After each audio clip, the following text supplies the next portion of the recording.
몇 주 동안 아브라함의 순종에 대해서 우리가 살펴보고 있습니다.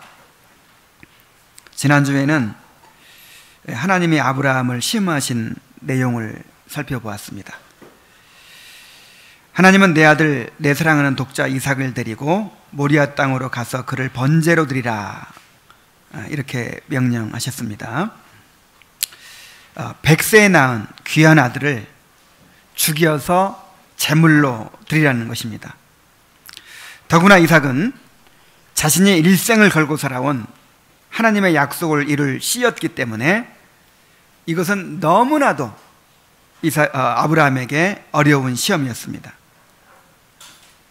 오늘의 말씀은 아브라함이 이 시험에 하나님의 말씀에 어떻게 순종했는지를 보여주고 있습니다. 참된 믿음은 하나님의 말씀에 순종하는 것을 통해서 드러나게 됩니다. 우리가 아브라함처럼 하나님의 말씀에 철저하게 순종하는 사람들이 되어야 합니다. 하나님께서 그렇게 우리를 인도해 가고 계십니다. 아브라함이 이삭을 번제로 드리는 이 장면은 아브라함의 일생에서 그야말로 클라이막스를 보여주는 것입니다. 하나님께서 우리를 어디까지 이끌어 가실지를 이 장면을 통해서 우리에게 보여주시는 것입니다. 아브라함의 순종을 통해서 우리가 시험을 만날 때 어떻게 순종해야 할지 깨닫게 되시기를 바랍니다. 아브라함의 순종의 태도는 하나님의 부르심에 응답하는 것에서부터 드러납니다. 1절 말씀을 보면 그 일 후에 하나님이 아브라함을 시험하시려고 그를 부르시되 아브라함아 하시니 그가 이르되 내가 여기 있나이다. 자, 하나님이 아브라함아 이렇게 부르시니까 아브라함은 내가 여기 있나이다 이렇게 대답을 합니다. 사실 이런 부분은 이야기의 전개 과정에서 필수적인 부분이 아니에요. 그런데 이렇게 자세히 묘사합니다. 이렇게 하나님께서 부르시고 또 아브라함이 대답하는 모습에서 아브라함이 하나님과 어떤 관계를 맺고 있는지, 아브라함이 하나님께 대하여 어떠한 태도를 가지고 있는지를 보여주고자 하는 것입니다. 특히 내가 여기 있나이다 라고 하는 대답은 주인이 종을 부를 때 종이 얼른 달려가서 대답하는 그런 대답이에요. 다시 말하면 하나님이 어떤 말씀을 하시든 순종하겠다는 그의 헌신과 복종의 태도를 보여줍니다. 우리가 하나님 앞에 이러한 태도를 가져야 합니다. 사무엘상 3장에 보면은 성전에 바쳐진 사무엘이 어린 나이에 하나님의 부르심을 받는 장면이 나옵니다. 하루는 어린 사무엘이 성전에서 자고 있는데 사무엘아 하는 소리가 들렸어요. 사무엘은 자다가 벌떡 일어나서 내가 여기 있나이다 하면서 엘리에게 달려갔습니다. 이제 엘리 제사장이 부르는 줄 알았죠.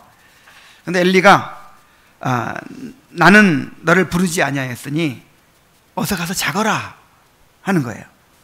사무엘은 다시 이제 자리에 누워서 잠이 들었습니다.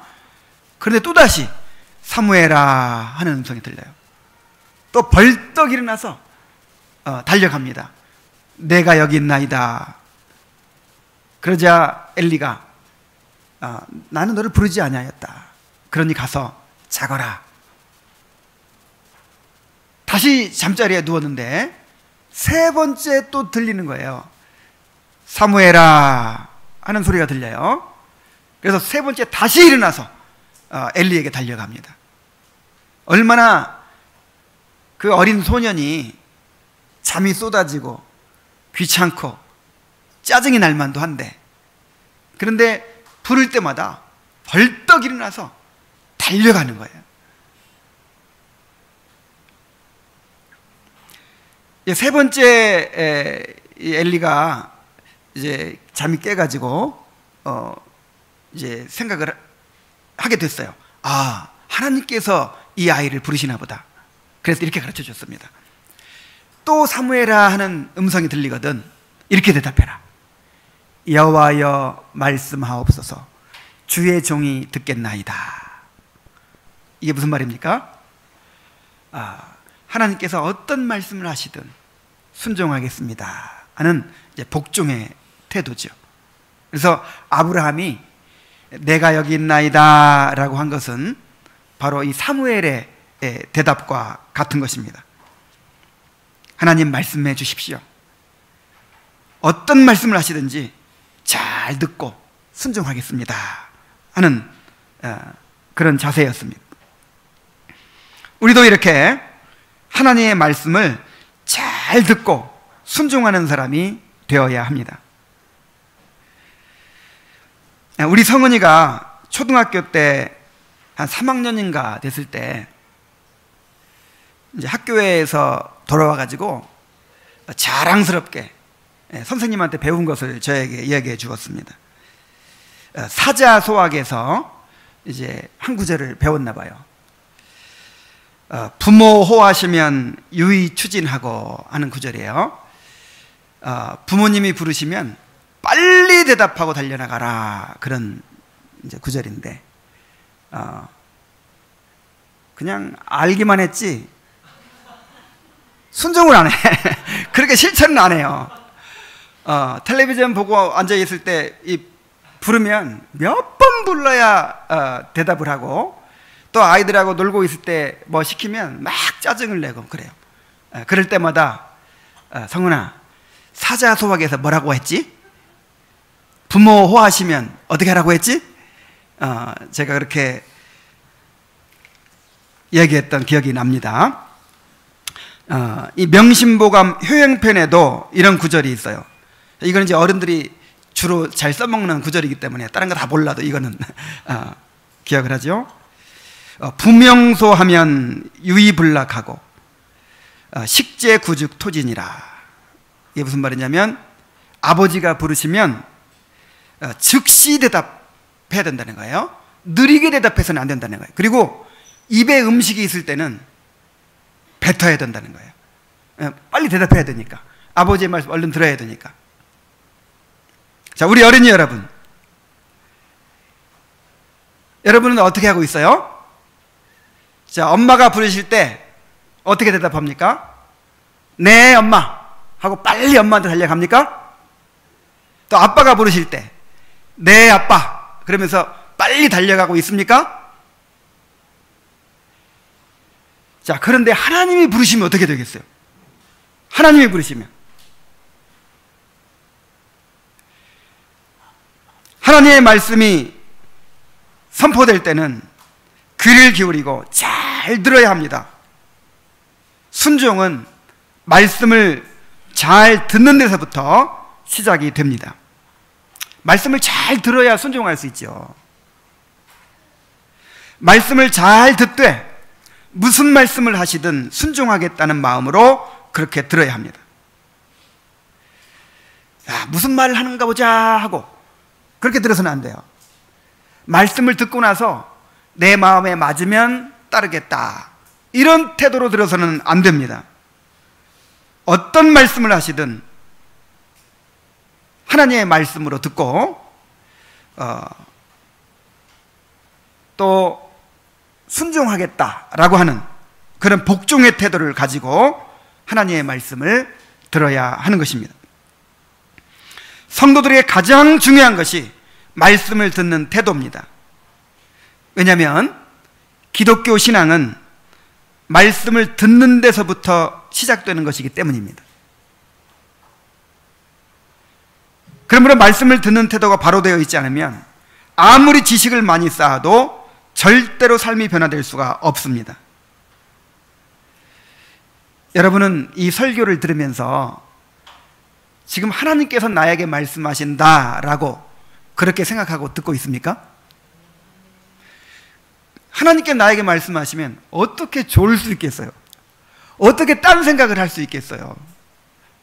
정말 마음의 무릎을 꿇고 그렇게 듣지 않을 수가 있겠습니까?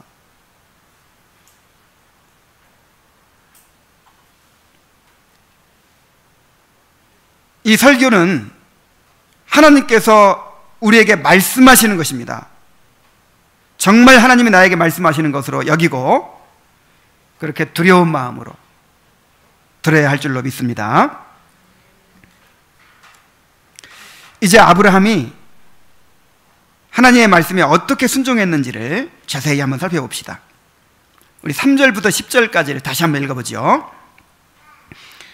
아브라함이 아침에 일찍 일어나 나귀의 안장을 지우고 두 종과 그의 아들 이삭을 데리고 번제에 쓸 나무를 쪼개어 가지고 떠나 하나님이 자기에게 일러주신 곳으로 가더니 제3일에 아브라함이 눈을 들어 그곳을 멀리 바라본지라. 이에 아브라함이 종들에게 이르되 너희는 나귀와 함께 여기서 기다리라. 내가 아이와 함께 저기 가서 예배하고 우리가 너희에게로 돌아오리라 하고 아브라함이 이에 번제나무를 가져다가 그의 아들 이삭에게 지우고 자기는 불과 칼을 손에 들고 두 사람이 동행하더니 이삭이 그 아버지 아브라함에게 말하여 이르되 내 아버지여 하니 그가 이르되 내 아들아 내가 여기 있노라. 이삭이 이르되 불과 나무는 있거니와 번제할 어린 양은 어디 있나이까? 아브라함이 이르되 내 아들아 번제할 어린 양은 하나님이 자기를 위하여 친히 준비하시리라 하고 두 사람이 함께 나아가서 하나님이 그에게 일러주신 곳에 이른지라. 이에 아브라함이 그곳에 제단을 쌓고 나무를 버려놓고 그의 아들 이삭을 결박하여 제단 나무 위에 놓고 손을 내밀어 칼을 잡고 그 아들을 잡으려 하니. 자, 아브라함이 어떻게 순종했습니까? 아브라함은 하나님의 말씀에 지체하지 않고 즉각적으로 순종했습니다. 그는 아침에 일찍 일어나 길을 떠났다고 했습니다. 이 말씀을 언제 들었을까요? 밤중에 들었겠죠. 밤에 자고 있을 때 꿈이나 환상 중에서 이 말씀을 들었을 것입니다. 이 명령을 듣고 나서 얼마나 고민이 되었겠습니까? 아마 뜬 눈으로 밤을 지새웠을 것입니다. 그러나 그는 모든 의심과 혼란을 이겨내고 아침에 일찍 일어나서 서둘러 모든 준비를 마치고 길을 떠납니다. 그는 마음이 괴롭고 무거웠지만 잠시도 순종을 지체하려고 하지 않았습니다. 여러분, 하기 싫은 일, 하기 어려운 일을 할 때 어떻게 합니까? 빨리 합니까? 미루지요. 자꾸만 미루고 이삭을 제단에 드리는 일이 얼마나 어려운 일이겠어요. 얼마나 참 하기 어려운 일입니까? 그런데 누가 말씀하셨기 때문에? 하나님이 말씀하셨기 때문에 지체할 수가 없는 거예요. 아침 일찍 일어나서 이삭을 데리고 모리아산으로 떠나는 것입니다. 이 창세기의 저자 모세는 여행을 준비하는 아브라함의 행동에 대해서 세밀하게 묘사합니다. 나귀의 안장을 지우고 두 종과 그의 아들 이삭을 데리고 번제에 쓸 나무를 쪼개어 가지고 떠나. 자, 하지만 한 가지 행동 하나 이렇게 우리가 이렇게 그려볼 수 있도록 묘사하고 있죠. 아브라함 행동 하나하나를 세밀하게 묘사하면서 아브라함의 심정이 어떠했을지를 숙고하도록 이 독자들을 몰아가고 있는 것입니다. 하나님이 명령하신 일이 정말 따르기 어려운 일이었음에도 불구하고 잠시도 순종을 지체하지 않았다는 것을 말하려고 하는 것입니다. 우리가 이렇게 하나님의 말씀에 즉각적으로 순종하는 사람들이 되어야 합니다. 온갖 변명과 핑계를 대면서 미루고 망설이고 머뭇거리고 지체하지 말아야 합니다. 순종하지 못할 이유를 찾으려면 한이 없습니다. 그러나 순종하고자 하면 어떻게든 방법을 찾습니다. 즉각적으로 순종하지 않고 미루다 보면 반드시 처음 가졌던 순종의 동기가 약해지고 그 사이에 온갖 의심과 회의가 마음을 차지해서 결국은 순종하지 못하게 됩니다. 그래서 순종하기를 지체하는 것도 불순종이라는 사실을 알아야 합니다. 특히 하나님의 말씀을 들을 때에 그 말씀을 듣고 잊어버리게 되지 않도록 조심해야 합니다. 제가 지난주에 그것을 경험했어요. 지난주에 우리 형제들과의 나눔이 참 저는 좋았어요. 굉장히 저 자신에게도 이렇게 뭔가 인사이트를 주는 부분들이 많아가지고 내가 이것을 잘 정리해가지고 또 내가 깨달은 걸 덧붙여서 이제 카페에다 올려야겠다 하고 마음을 먹고 갔어요. 근데 저녁에 적으려고 하니까 가물가물해요. 그 자리에서 내가 적었어야 되는데 그 사이에 벌써 잊어버린 거예요. 꼭 어떤 인지적인 내용만 잊어버린 것이 아니라 그 감동, 그 깨달음을 벌써 잊어버린 거예요. 그래서 아무리 큰 감동을 받아도, 아무리 크게 은혜를 받아도 그것을 정말 간직하려고 하는 그런 치열한 노력이 없으면 안 되겠구나. 그래서 시편 기자가 주의 말씀을 내 마음에 숨겼다고, 그렇게 고이 간직했다고 그렇게 말한 것이구나. 그래서 주의 율법을 주야로 묵상했다고 하는 것이구나. 작은 소리로 늘 읊조렸다고 하는 것이구나 하는 것을 지난주에 절실히 깨달았습니다. 우리 마음은 수시로 변하기 때문에 들을 때는 아무리 큰 감동을 받아도 시간이 지나면 금방 잊어버리게 돼 있어요. 그러므로 들은 말씀을 한 주간 동안 계속해서 묵상하고 기도하면서 그 말씀에 순종하도록 힘써야 합니다. 이스라엘 백성들에게 이 선지자를 통해서 하나님께서 어떤 책망을 하셨냐면, 너희들이 하나님의 말씀에 순종치 않는 것은 어려서부터 습관이라 그랬어요. 이 설교를 듣고 선포되는 하나님의 말씀을 그냥 교장 선생님의 훈화 정도로 듣고 그게 마음에 좀 동하면 감동받고 그냥 잊어버리고 이렇게 하는 습관이 어렸을 때부터, 처음 믿을 때부터 그렇게 습관이 들어가지고 이것을 엄연한 말씀으로 듣지 못하고 그렇게 그냥 잊어버리는 것을 당연하게 여기고 살아가는 사람들이 얼마나 많은지 몰라요. 야고보서 1장 23절로 25절에 보면은 너희는 말씀을 행하는 자가 되고 듣기만 하여 자신을 속이는 자가 되지 말라 그랬어요. 누구든지 말씀을 듣고 행하지 아니하면 그는 거울로 자기의 생긴 얼굴을 보는 사람과 같아서 제 자신을 보고 가서 그 모습이 어떠했는지를 곧 잊어버리거니와 자유롭게 하는 온전한 율법을 들여다보고 있는 자는 듣고 잊어버리는 자가 아니요 실천하는 자니 이 사람은 그 행하는 일에 복을 받으리라 그랬습니다.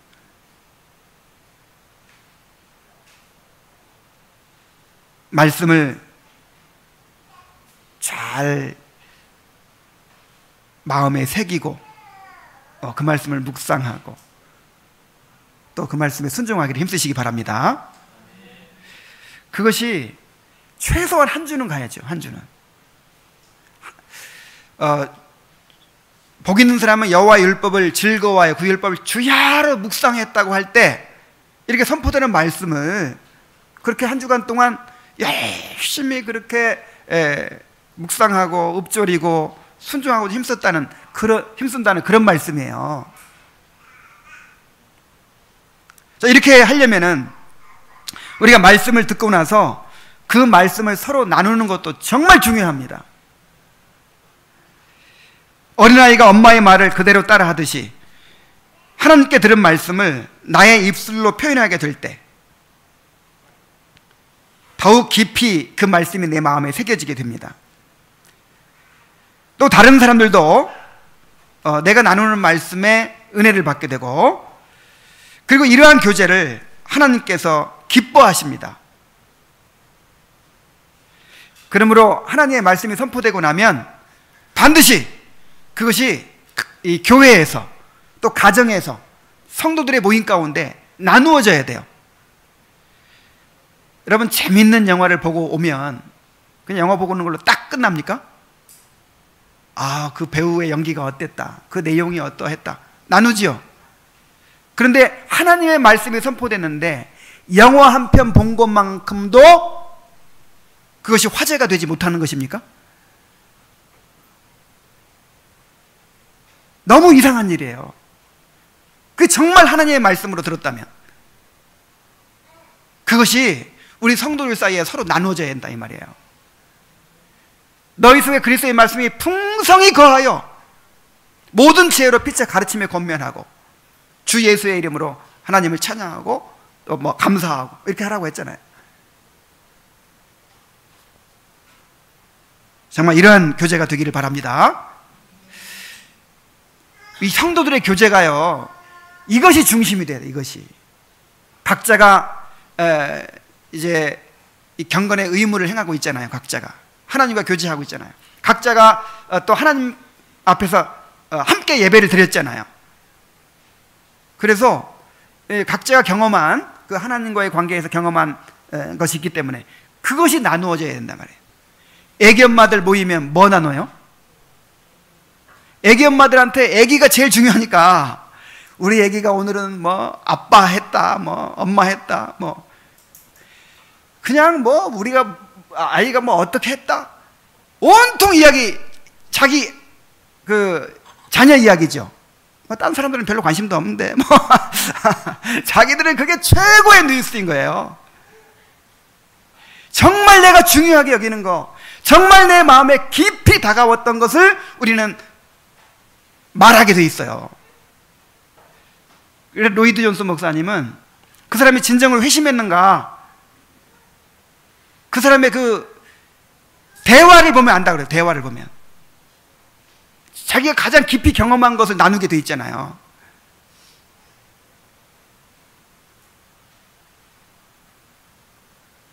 우리 성도들의 교제 가운데서 또 우리 가정에서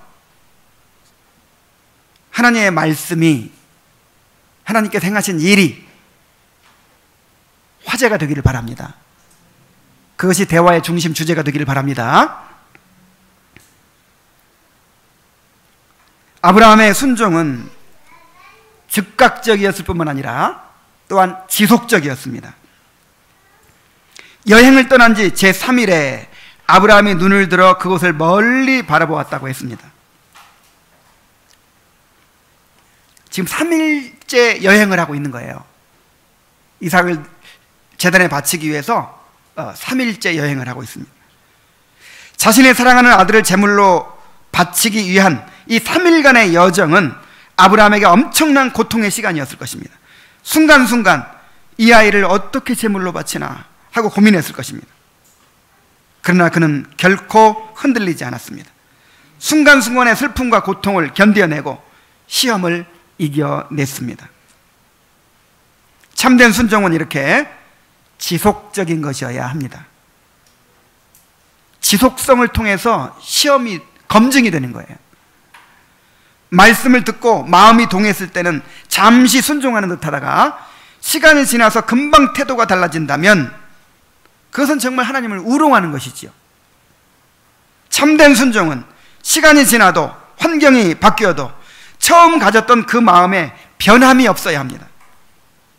마음속에서 일어나는 모든 의심과 두려움과 혼란을 견디어낼 수 있어야 합니다. 또한 아브라함의 순종은 고독하게 홀로 그 일을 감당한 그런 순종이었습니다. 그는 아내와 의논하지 않았습니다. 아내와 의논했다면 아마 이 모성애가 있기 때문에, 모성애가 더 강하죠.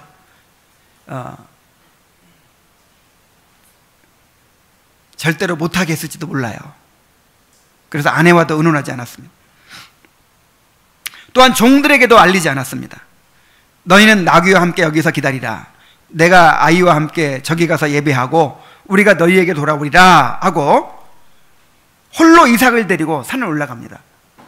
만약에 종들을 데리고 야, 우리 이삭을 함께 제물로 드리자.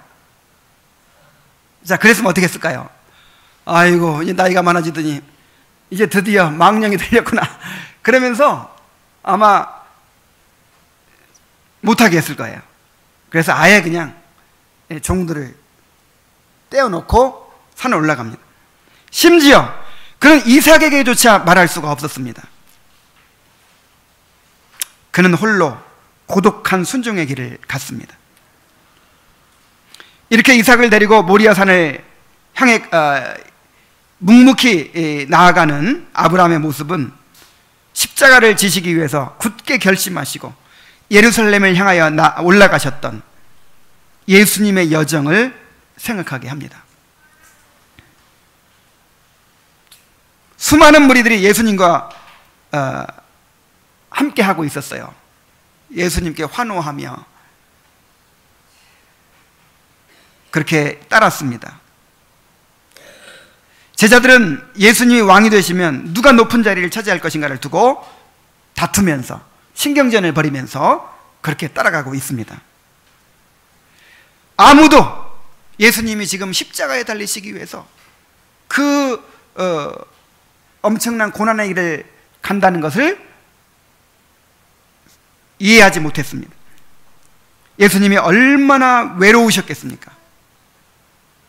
예수님은 제자들에게 나는 받을 세례가 있으니 그 이르기까지 나의 답답함이 어떠하겠느냐 하면서 괴로움을 토로하셨습니다. 겟세마네 동산에서는 고민하고 슬퍼하사 내 마음이 매우 고민하여 죽게 되었으니 너희는 여기 머물러 나와 함께 깨어있으라 이렇게 말씀하셨어요. 그러나 제자들은 누구도 주님의 마음을 이해하지 못했고 주님의 마음에 함께 해주지 못했습니다. 주님은 이러한 외로움을 이겨내시고 이 고독한 이 마음의 고통을 이겨내시고 우리를 위해서 십자가를 지셨습니다. 하나님의 말씀에 순종하는 길은 이렇게 외로운 길입니다. 오직 주님만 바라보고 묵묵히 가야 하는 그런 좁은 길입니다. 아브라함은 계속해서 자기를 부인해야 했습니다. 아브라함과 이삭의 대화를 한번 보십시오. 이삭이 나의 아버지여 라고 부릅니다. 아브라함은 내 아들아 내가 여기 있노라 하고 대답합니다. 이삭이 얼마나 아버지를 사랑하는지, 아브라함이 이삭을 얼마나 뜨겁게 사랑하고 있는지를 느낄 수 있습니다. 아, 이런 아들을 내가 어떻게 바칠 수 있을까? 이삭이 묻습니다. 불과 나무는 있거니와 번제할 어린 양은 어디 있나이까? 아브라함은 내 아들아 번제할 어린 양은 하나님이 자기를 위하여 친히 준비하시리라 하고 대답합니다. 자, 이런 과정에서 얼마나 아브라함의 마음이 찢어졌겠어요. 이러한 아브라함의 고통은 인류의 구원을 위해서 자기의 사랑하는 아들을 십자가에 내어주신 성부 하나님의 고통을 모형적으로 보여주는 것입니다.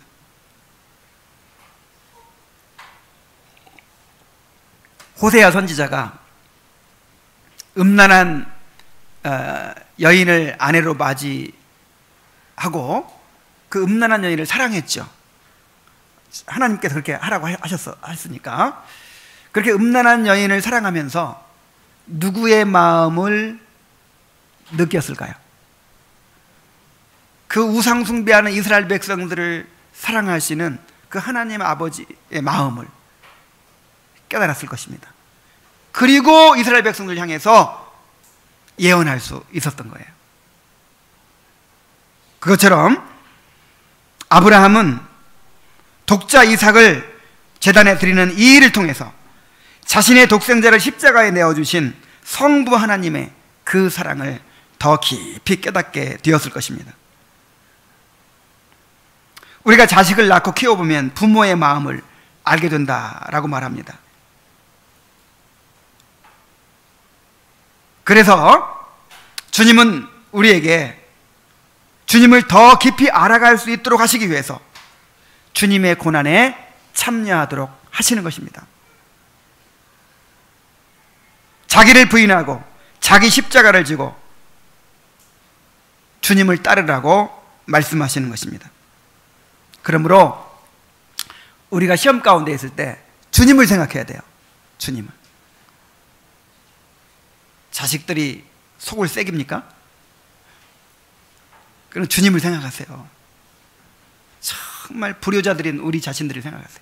우리가 어떻게 하나님께 거역하고 반항하고 그리고 하나님의 마음을 아프게 해드리고 있는지를 생각하십시오.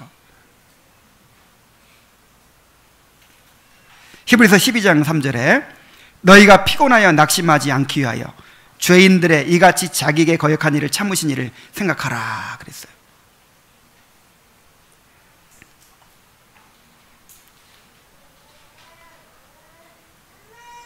우리가 어떤 고난을 당해도 어떤 시험을 당해도 우리 주님이 당하시는 것만큼 그런 엄청난 시험은 없는 거예요.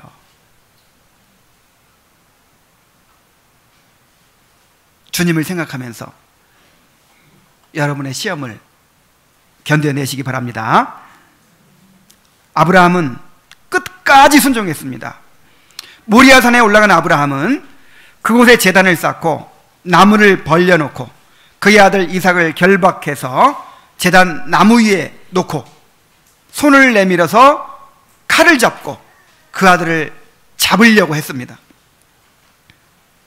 자, 여기서도 모세는 아브라함 행동 하나하나를 세밀하게 묘사하고 있습니다.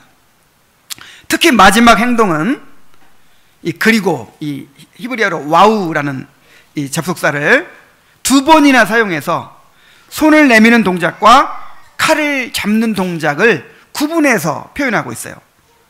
그리고 손을 내밀어, 그리고 칼을 잡고, 이런 식입니다. 자, 이 장면이, 자, 아브라함이 이삭을 제단에 드린 사건이 아브라함의 일생에서 가장 큰 사건이었죠. 그야말로 클라이막스였죠. 그런데 그 중에서도 이제 칼을 잡고 이삭을 죽이는 이 장면이야말로 이제 절정이거든요. 그래서 슬로우 비디오처럼 독자들이 그 한 장면 한 장면을 이렇게 생각할 수 있도록 이렇게 묘사를 하고 있는 거예요.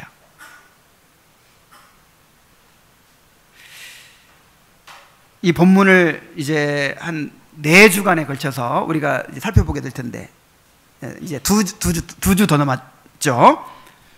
매주 이 본문을 읽으시기 바랍니다. 정말 눈물 없이는 볼 수 없는 말씀이에요. 한마디 한마디, 한 구절 한 구절을 깊이 생각하시면서 그 장면을 생각하시면서 그렇게 읽어보시기 바랍니다. 자, 이렇게 아브라함은 하나님의 명령에 끝까지 순종했습니다. 이때 하나님께서 극적으로 아브라함을 막으셨기 때문에 실행하지 못한 것이지, 그대로 두었으면 실제로 그렇게 죽였을 거예요. 실제로 번제로 이삭을 드렸을 거예요. 그래서 아브라함은 실제로 이삭을 드린 것입니다. 실제로 그렇게 드렸다고 성경은 말하고 있어요. 우리가 이렇게 하나님의 말씀에 순종하되 끝까지 순종해야 합니다. 주님은 핍박 가운데 있는 초대교회 성도들에게 죽도록 충성하라, 그리하면 생명의 면류관을 내게 주리라, 이렇게 말씀하셨어요. 이게 무슨 말씀입니까? 끝까지 순종하라는 거예요. 끝까지 믿음을 지키라는 거예요. 끝까지. 우리가 그렇게 해서 죽으면 천국이잖아요. 그래서 죽음도 두려워하지 말고 죽더라도 굴복하지 말아라. 끝까지 순종해라. 그런 사람이 이제 생명의 멸류관을 받게 될 것이다. 이렇게 말씀하셨어요.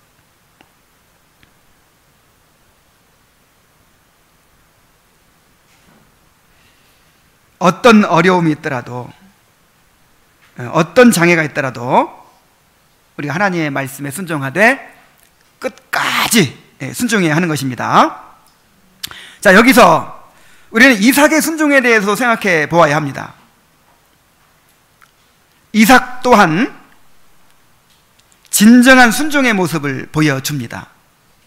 그러니까 아브라함의 순종과 이삭의 순종이 조화를 이루는 거예요.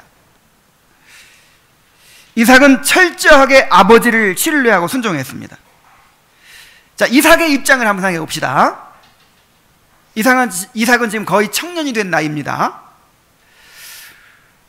그런데 이삭은 아침 일찍부터 나를 깨워가지고 번제 드리러 가자고 이렇게 데리고 가는데, 며칠 전부터 알려주지도 않았어요.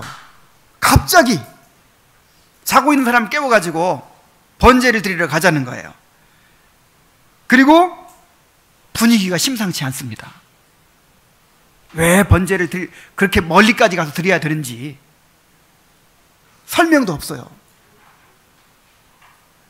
그리고 제사를 드린다면서 왜 제물은 가져가지 않는 것인지, 그리고 종들은 중간에 놔두고 왜 이 귀한 아들한테 그 무거운 나무짐을 지고 산으로 올라가라고 하는 것입니까? 이 사람 하나를 완전히 태워서 없애려면 어느 정도 나무가 필요할까요? 많이 필요했을 거예요. 그래서 그 제단에 장작을 쌓는 거 보면 많이 쌓잖아요. 그거를 지고 간다고 생각해 보세요. 근데 그거를 종으로 안 시키고 아들을 시킨 거예요. 그리고 그 예루살렘이 산 위에 모리아 산이 해발 700~800m의 그 고원이잖아요. 거기까지 이 나무짐을 지고 올라가게 만드는 거예요.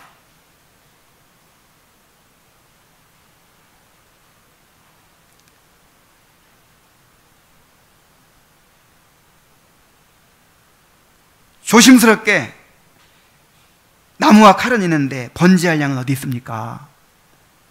이 묻는 것도 보세요. 불평할 만하죠? 갑자기 나 어디 친구들하고 놀러 가기로 했는데 할 일도 많은데 갑자기 번제 드리러 가자고 끌고 오더니 나한테 무거운 짐을 지고 가게 막 만들고 짜증도 날 만하잖아요. 근데 묻는 것도 보세요. 내 아버지여, 조심스럽게 불과 칼은 있는데 번제할 양은 어디 있습니까? 근데 대답을 하는데 확실한 대답이 없어요. 여호와께서 준비하시리라. 여호와께 자기를 위해 준비하시리라. 더 이상 묻지 않습니다. 아버지를 신뢰하는 거죠. 무엇보다 이삭의 순종은 자신을 제단에 제물로 드리는 데서 드러납니다. 이삭은 무거운 나무를 지고 아버지를 따라 모리아 산까지 힘들게 올라왔습니다. 그런데 갑자기 아브라함이 이삭을 밧줄을 묶어요. 자, 이 나무를 버려놓은 데까지는 이삭과 함께 했겠죠. 그리고 나서 이삭을 묶어요. 그리고 이삭을 그 나무 위에 올려놓습니다. 그리고 칼을 드는 거예요. 아마 아브라함이 설명을 했을 수도 있죠. 그때쯤에는 여호와께서 사실은 너를 번제로 드리라고 하셨다. 그러니 네가 죽어야겠다. 이것이 하나님의 명령이다. 아마 이렇게 설명했는지도 모르겠어요. 근데 어쨌든 이삭은 혈기왕성한 청년입니다. 그리고 아브라함은 120세에 가까운 노인입니다. 만약에 이삭이 반항을 했다면 어떻게 제물로 드릴 수 있었겠습니까? 철저하게 순종한 거예요. 정말 놀랍지 않습니까? 아무런 질문도 없고 반항도 없이 그렇게 아버지 손에 자기를 맡기는 거예요. 이렇게 자신의 죽음을 받아들이고 묵묵히 순종하는 이삭의 모습은 성부 하나님의 뜻을 따라서 묵묵히 십자가를 지신 그리스도의 거룩한 순종을 보여줍니다. 이사야 53장 7절 말씀에 그가 곤욕을 당하여 괴로울 때에도 그 입을 열지 아니하였으며 마치 도수장으로 끌려가는 어린 양과 털 깎는 자 앞에 잠잠한 양같이 그 입을 열지 아니하였도다. 이삭의 이러한 순종은 그가 단지 효자였기 때문이 아닙니다. 이러한 신뢰와 순종은 아버지를 통해서 역사하시는 하나님께 대한 믿음과 하나님께 대한 순종에서 나온 것입니다. 아마 이삭에게도 이제 다음 주에 우리가 살펴볼 텐데 아브라함에게도 부활신앙이 있었듯이 이삭에게도 부활신앙이 있었을 거예요. 정말 하나님께 대한 믿음과 하나님께 대한 순종에서 아버지에 대한 순종이 나온 것이죠. 그러니까 아버지께 순종한 것이 사실은 누구에게 순종한 거예요? 하나님께 순종한 거예요. 이삭의 순종은 하나님께 대한 순종이 우리 삶에서 어떻게 드러나야 하는지를 보여줍니다. 이삭은 직접 하나님의 음성을 듣지 못했어요. 그러나 아브라함에게 순종함으로써 하나님께 순종했습니다. 이렇게 하나님께 대한 순종은 하나님이 세우신 질서에 대한 순종으로 표현되는 것입니다. 여러분, 이거 중요합니다. 자, 하나님께 대한 순종이 어떻게 드러난다고요? 하나님이 세우신 질서에 대한 순종으로 드러나게 된다고요. 우리는 아브라함처럼 하나님의 명령을 직접 듣고 순종하려고 해서는 안 됩니다. 지금은 하나님이 각 사람에게 직접 말씀하시지 않으십니다. 우리 모두가 따로따로 하나님의 음성을 듣고 각자 자기 방식대로 순종하려고 하면 어떻게 되겠어요? 어떻게 이 교회가 한 몸을 이룰 수 있겠습니까? 그래서 하나님은 우리가 함께 하나님의 말씀을 듣고 순종할 수 있도록 눈에 보이는 질서를 세워주셨습니다.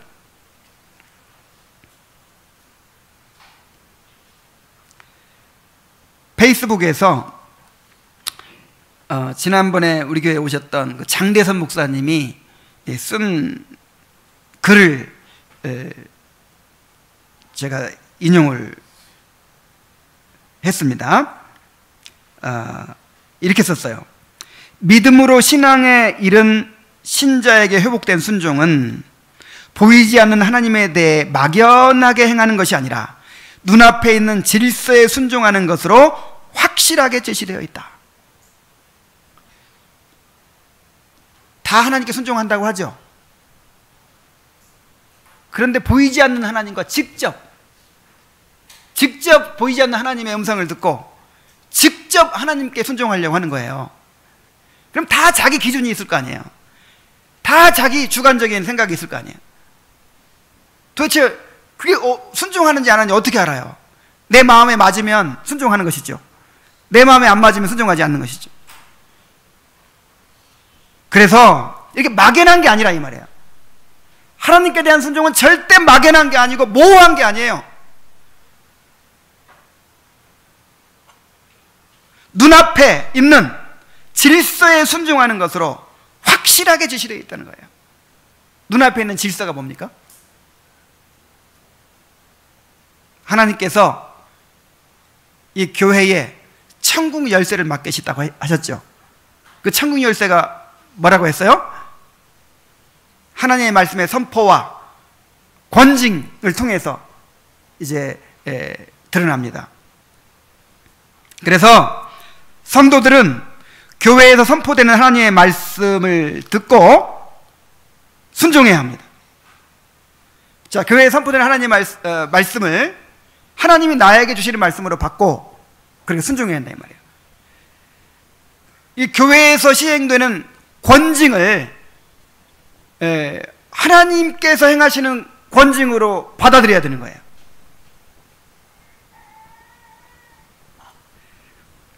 교회의 가르침과 권징에 순종하지 않으면서 하나님께 순종할 수 없습니다.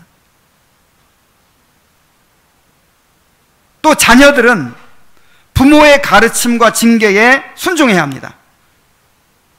우리 어린이들 잘 들으세요. 어린이들. 자, 어린이들 똑바로 잘 들으세요. 아까 사무엘 이야기 했죠. 사무엘이 곤히 자고 있어요. 그런데 사무엘아 하니까 어떻게 했어요? 그 졸려 죽겠는데 벌떡 일어나서 달려가는 거예요. 몇 번씩이나? 3번씩이나. 자, 왜 그렇게 하죠? 엘리 제사장이 하나님이 세우신 분이에요. 그래서 엘리 제사장에게 순종하는 것이 누구한테 순종하는 거죠? 하나님께 순종하는 것입니다. 그래서 평소에 엘리 제사장이 하나님의 말씀으로 이제 가르침을 베풀고 또 권징을 할 때 평소에 그렇게 순종하는 훈련이 되어 있었던 거예요. 그렇기 때문에 하나님이 직접 말씀하셔도 그 하나님의 말씀에 순종할 수 있는 사람이 된 것입니다. 우리 어린이 여러분 잘 들으세요. 하나님이 보여요, 안 보여요? 안 보이죠? 그래서 우리는 하나님의 음성을 직접 듣고 순종할 수가 없어요. 그래서 하나님이 하나님 대신으로 부모님을 주신 거예요. 부모님은 하나님의 대리자예요. 그래서 부모님께서 말씀을 가르치고 그 다음에 우리를 훈련시키고 우리를 징계하고 할 때 부모님의 말씀에 순종해야 하는 것입니다. 그것이 하나님께 순종하는 거예요. 자, 아셨습니까? 한번 이제 잘 때 한번 불러보세요. 즉시 대답하고 달려가는지.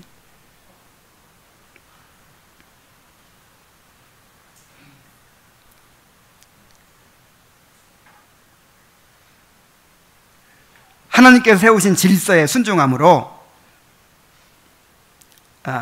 하나님께 순종하는 그런 성도들이 되시기 바랍니다. 하나님께 대한 순종을 하나님이 세우신 질서에 대한 순종으로 그렇게 나타내시기 바랍니다. 이제 결론을 맺겠습니다. 우리의 믿음은 순종을 통해서 표현되는 것입니다. 말을 아무리 뻔드르르게 해도 그것이 믿음이 아니에요. 순종이 없는 믿음은 죽은 믿음입니다. 또한 순종은 보이지 않는 하나님에 대해 막연하게 행하는 것이 아니라 우리 눈에 보여지는 하나님이 세우신 질서에 대한 순종으로 드러나게 되는 것입니다. 아브라함처럼 이삭처럼 그렇게 순종하는 성도들이 되기를 바랍니다. 어차피 하나님께서 여러분을 그 지점까지 이끌어 가실 거예요. 그렇게 여러분을 연단하시고 훈련하고 계십니다.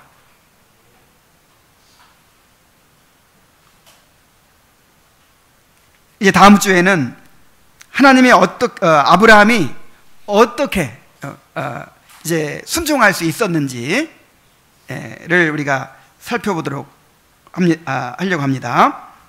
또 한 주간 동안 오늘 주신 말씀을 깊이 묵상하고 또 그 말씀으로 기도하고 또 그 말씀을 순종하게 힘쓰도록 그렇게 하시기 바랍니다. 기도하겠습니다.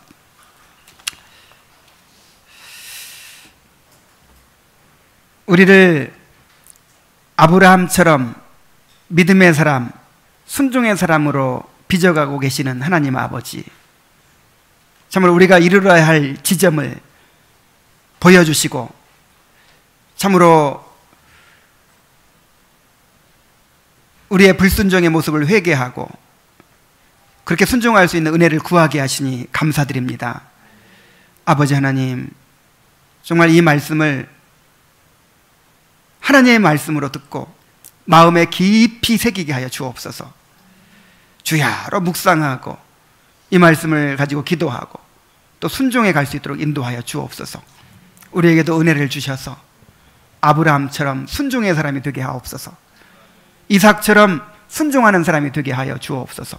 이를 위해서 사무엘처럼 아브라함처럼 하나님의 말씀을 잘 듣는 사람이 되게 하여 주옵소서. 예수님의 이름으로 기도하옵나이다. 아멘.